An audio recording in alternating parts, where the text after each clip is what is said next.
The Poverty in the North project developed out of discussions we've had at the Brooks World Poverty Institute at the University of Manchester about the impact of the crisis on poverty in northern countries.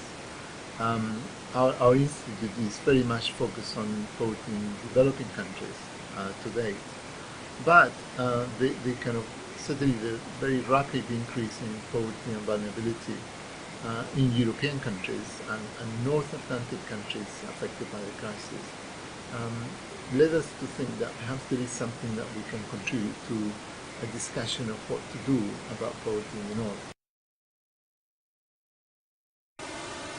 There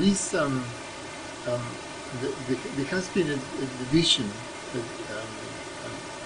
gap between those researchers that study poverty in northern countries and researchers that study poverty in southern countries.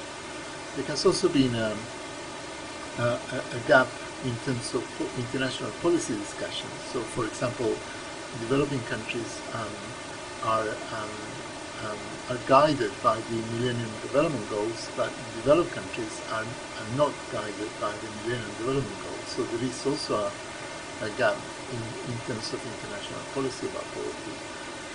But the current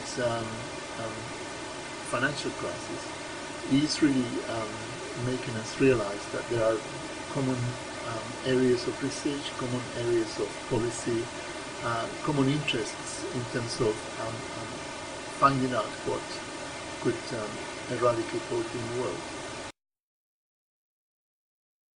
Well, there is, in our view, and this is what we plan to investigate and provide documents and provide kind of data analysis on the website to show that there is quite a lot that northern countries can learn from southern countries or developing countries in terms of the impact of the crisis on poverty and vulnerability. If I could start with the most basic one, it is possible, for example, to know what poverty in Brazil was in 2010, and I mean by that absolute poverty, the proportion of people below the poverty line, or the poverty gap that on average people below the poverty line experience. It's possible to know that for Brazil, perhaps also for Zambia, perhaps also from Malawi. We can go to the POVCALnet in the World Bank, and then very quickly we'll be able to obtain that information. However, there's very little information about absolute poverty in northern countries. In European countries, partly because the focus of data collection and data analysis has been on relative poverty, not on absolute poverty. As a consequence, we don't know, for example, what is the absolute poverty rate in Italy for 2010, or what is the absolute poverty rate for Greece in 2010. So many European countries have not really focused on collecting data on absolute poverty, and as a consequence, we don't know the impact of the crisis on absolute poverty. The United States has taken a different approach. They have a poverty line, an official poverty line. So it's possible to know, for instance, that between 2007 and 2010, the share of the population below that national poverty line has increased by 2 percentage points. But we don't have that information for European countries. So that is one area perhaps where we need to look into.